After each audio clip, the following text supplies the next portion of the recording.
Let's talk about substrates. Let's start from the very beginning and how this all works and gets tied in.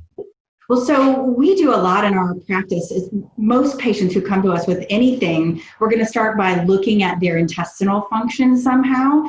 And so it's a significant part of how we help them and help them to get better is fixing their gut, the way we talk about it colloquially.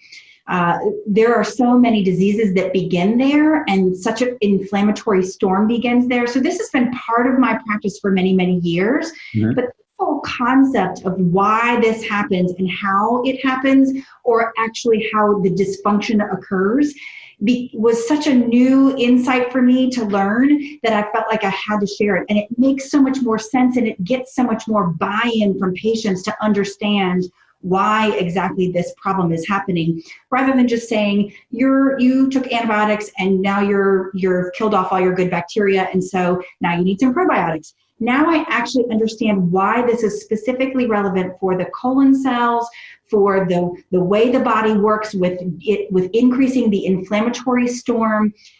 You've probably heard about on TV now this whole cytokine storm that everyone's talking about, and the inflammasome that seems to be such a new thing. But this has been something we've been talking about for years. So this whole concept of how the intestine works and how it doesn't work became a way that now I understand much more clearly how this whole process works and falls apart.